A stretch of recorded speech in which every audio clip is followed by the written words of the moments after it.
Ya, kita lanjut ke fase farmakodinamika. Di fase farmakodinamika ini, molekul obat akan berinteraksi dengan reseptor. Reseptor sendiri itu merupakan molekul protein dalam tubuh. Jadi sudah seperti saya jelaskan sebelumnya, itu ibarat kunci dan gembok, obat akan melekat atau berinteraksi pada reseptor. Ada beberapa hal yang kita bahas pada fase farmakodinamika. Yang pertama, mekanisme kerja obat, kemudian efek terapi, placebo, efek yang tidak diinginkan, efek toksis, toleransi, habituasi, adiksi, kemudian resistensi bakteri, dosis, waktu menelan obat, indeks terapi, kombinasi obat, sampai ke interaksi obat. Oke, yang pertama dulu, mekanisme kerja obat. Dikenal beberapa mekanisme kerja obat yang digolongkan menjadi sebagai berikut. Yang pertama secara fisika, kemudian secara kimia, kemudian mekanisme melalui proses metabolisme, kemudian secara kompetisi atau saingan, dan interaksi dengan reseptor. Contohnya di sini mekanisme obat secara fisika yaitu anestetik atau obat bius yang dihirup melalui hidung. Ya, kemudian laksansia atau obat pencahar atau obat sembelit seperti itu. Dan diuretik osmotis atau melancarkan air seni. Kemudian ada juga mekanisme kerja obat. Mekanisme kerja obat secara kimia, misalnya antasida lambung atau obat mah. Dan zat-zat kelasi atau zat-zat yang dapat mengikat logam berat, itu interaksinya secara kimia. Kemudian proses metabolisme, misalnya antibiotika mengganggu pembentukan dinding sel kuman, sintesis protein, dan metabolisme asam nukleat. Ada juga cara kerja obat secara kompetisi atau saingan. Dalam hal ini dapat dibedakan dua jenis kompetisi, yaitu reseptor spesifik dan enzim-enzim. Ya, jadi beberapa reseptor dan enzim-enzim ini berkompetisi seperti itu. Kemudian ada juga interaksi obat dengan reseptor. Itu tadi. Kemudian efek terapi. Tidak semua obat bersifat betul-betul menyembuhkan penyakit. Banyak diantaranya hanya meniadakan atau meringankan gejala-gejalanya. Oleh karena itu, dapat dibedakan 3 jenis pengobatan. Ya, ada 3 jenis pengobatan yang kita kenal, yaitu terapi kausal, simptomatis, kemudian juga terapi substitusi. Bedanya apa? Terapi kausal di sini itu pengobatan dengan meniadakan atau memusnahkan penyebab penyakitnya. Ya, kalau simptomatis itu dari kata simptom bahasa Inggris yang artinya gejala, yaitu pengobatan untuk menghilangkan atau meringankan hanya gejalanya saja. Jadi kalau kausal itu memusnahkan penyebab penyakit, kalau terapi simptomatis yaitu menghilangkan atau meringankan gejalanya.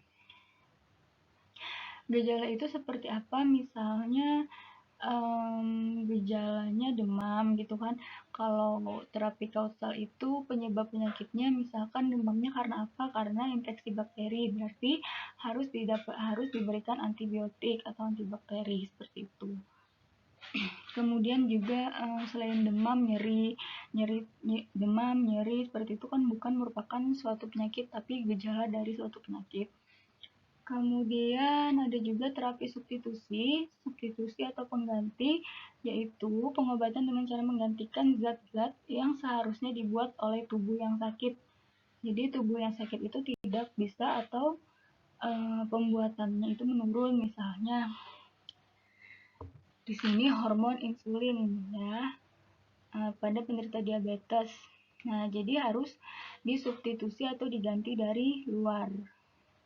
Kemudian juga tiroksin pada menggantikan zat-zat yang seharusnya dibuat oleh tubuh. Placebo di sini misalkan kita lihat obat KB. Obat KB itu kan ada 3-4 baris gitu kan.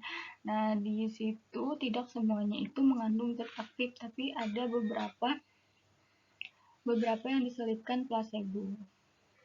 untuk mencegah pasien lupa seperti itu dan mengontrol dia tepat minum obatnya. Kemudian efek yang tidak diinginkan. Ada beberapa efek yang tidak diinginkan dalam hal kita meminum obat. Misalnya yang sering kita dengar yaitu efek samping, kemudian idiosinkrasi, alergi, dan fotosintasi.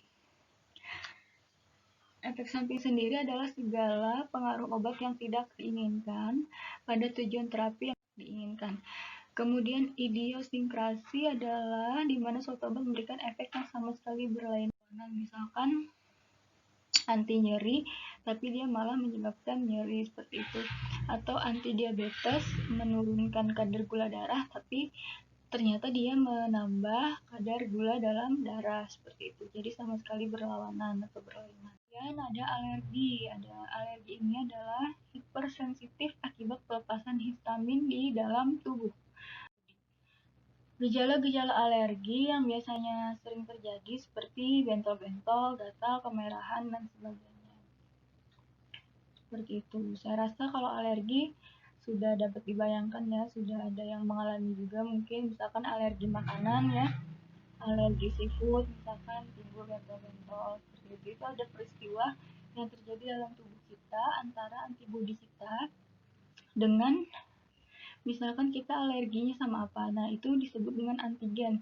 Jadi antibodi kita itu menolak antigen. Nah, cara dia menolak adalah dengan melepaskan histamin seperti itu. Muncullah gatal, bentol-bentol, kemerah-merahan, dan sebagainya. Kemudian ada lagi efek yang tidak diinginkan yaitu fotosensitasi, kepekaan berlebihan terhadap cahaya. Foto di sini cahaya ya, akibat penggunaan obat. Nah, ada efek jadi sensitif terhadap cahaya. Misalkan cahaya matahari nanti dia jadi merah-merah. Seperti itu. Sering ya, atau pemakaian luar yang tidak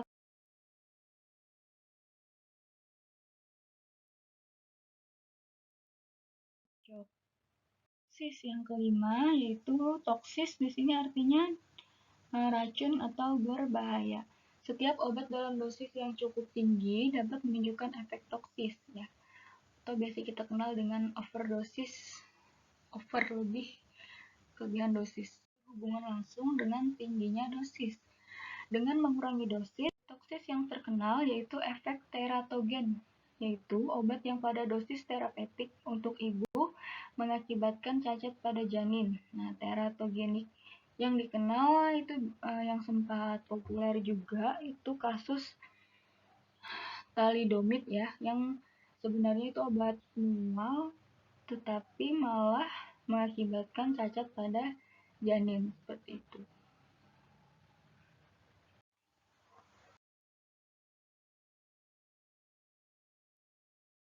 Yang tadi kan di sini ada toleransi, habituasi dengan adiksi. Nah, toleransi, habituasi atau kebiasaan, ya. Kebiasaan dalam mengkonsumsi suatu obat. Habituasi dapat terjadi melalui beberapa cara yaitu induksi enzim, reseptor sekunder, dan penghambatan resorpsi. Dengan meningkatkan dosis obat terus-menerus, pasien dapat menderita keracunan karena efek sampingnya menjadi lebih kuat pula. Habituasi dapat diatasi dengan menghentikan pemberian obat dan pada umumnya tidak menimbulkan gejala-gejala penghentian atau abstinensi seperti halnya pada adiksi. Adiksi ini ketagihan yang biasanya itu pada pasien pengguna narkoba. Adiksi atau ketagihan berbeda dengan habituasi dalam dua hal, yakni ketergantungan dan bila pengobatan dihentikan dapat menimbulkan efek hebat secara fisik dan mental. Nama lain dari ketagihan atau ketergantungan yang biasanya terjadi pada pengguna obat-obat terlarang ya, seperti itu. Kemudian yang ketujuh ada resistensi bakteri. Adalah suatu keadaan di mana bakteri menjadi kebal terhadap obat karena memiliki daya tahan yang lebih kuat. Jadi si bakterinya ini jadi kuat. Bukan obatnya yang jadi lemah, tapi bakterinya yang jadi kuat. Resistensi dapat dihindari dengan menggunakan dosis obat yang lebih tinggi.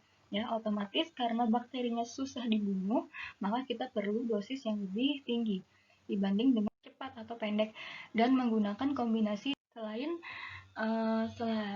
dari dosis yang ditingkatkan, maka ketika bakteri menjadi lebih kuat, maka juga sering digunakan kombinasi dari dua macam antibiotik lebih.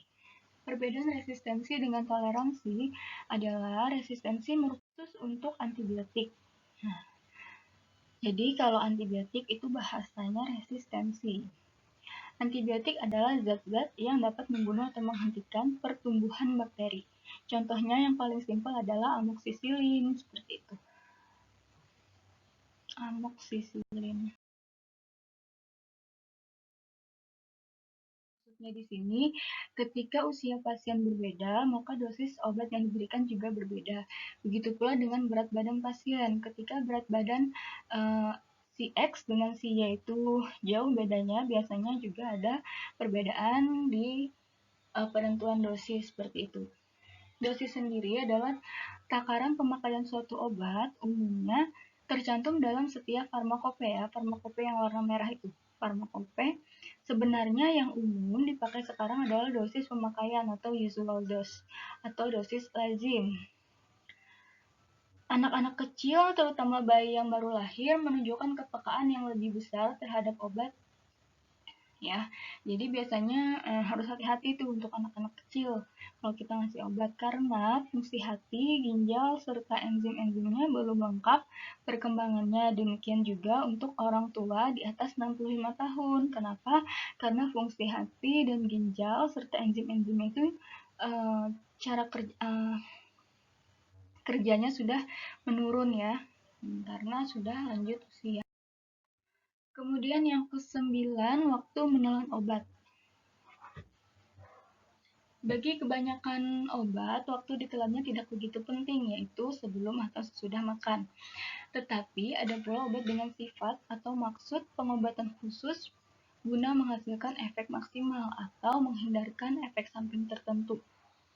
Sebenarnya resepsi obat dari lambung yang kosong berlangsung paling cepat ya. Jadi paling bagus itu kita minum obat ketika lambung kita kosong, karena tidak dihalangi oleh isi usus atau makanan yang kita makan tadi yang turun dari lambung. Nah, di sini contohnya obat-obat yang diharapkan memberikan efek cepat sebaiknya ditelan sebelum makan karena lambung kita dalam keadaan kosong. Ya, misalnya yang pengen cepet kan biasanya pereda nyeri itu, pereda nyeri kecuali asetosal. Nah, obat-obat pereda nyeri kecuali asetosal karena mengiritasi lambung. Nama lainnya asidum, asetil salisilicum, asidum, asid ya. Kemudian obat yang sebaiknya diberikan pada lambung kosong yakni 1 jam sebelum atau 2 jam setelah makan antibiotik, seperti contohnya penisilin, cephalosporin, erythromycin, rofamicin, lincomycin, clindamycin, rifampicin, dan tetracycline. Adapun obat lain yang bersifat merangsang mukosa lambung harus digunakan pada waktu atau setelah makan. Jadi pada waktu ini maksudnya pada saat makan, di tengah-tengah pada saat makan, atau sekalian setelah makan. Ya, yang bersifat merangsang mukosa lambung. Meskipun resorpsinya menjadi terhambat ya karena adanya makanan, misalnya kortikosteroid atau obat-obat rematik, antibiotik oral, garam-garam besi, obat cacing, dan sebagainya.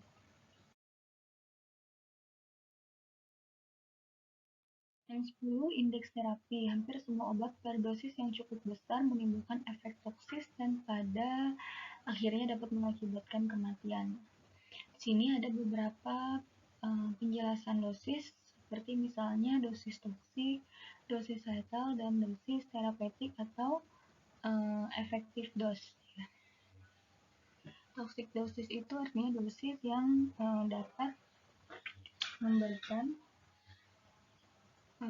ketoksikan atau keracunan. Lethal dose itu dosis yang menyebabkan kematian. Jadi misalkan LD 50 seperti penjelasan pada halaman 41 itu ya. LD 50 berarti dosis yang menyebabkan kematian pada 50% hewan uji. Misalkan TD 50 berarti dosis yang menyebabkan ketoksikan pada 50% hewan uji. Seperti itu. Lanjut, kombinasi obat. Kombinasi ya, berarti lebih dari satu. Dua obat yang digunakan pada waktu yang bersamaan dapat saling mempengaruhi kerjanya masing-masing, yaitu contohnya pengaruhnya di sini ada antagonisme, ada sinergisme. Mempengaruhi secara antagonisme di mana kegiatan obat pertama dikurangi atau ditiadakan sama sekali oleh obat yang kedua, itu antagonisme. Sinergisme di mana kekuatan obat pertama diperkuat oleh obat yang kedua. Nah, itu bedanya. Kemudian ada adisi atau sumasi adalah kekuatan kombinasi kedua obat. Ini sinergisme tadi, di mana yang diperkuat tadi dibagi menjadi dua, ada yang adisi, ada yang potensiasi. Adisi atau sumasi adalah kekuatan kombinasi kedua obat adalah sama dengan jumlah masing-masing kekuatan obat tersebut. Jadi sama, jumlahnya sama. Kalau potensiasi adalah kekuatan kombinasi kedua obat lebih besar dari jumlah kedua obat tersebut. Keuntungan kombinasi apa sih? Keuntungan kombinasi sendiri adalah menambah kerja terapeutik tanpa menambah efek buruk dan mengurangi ya.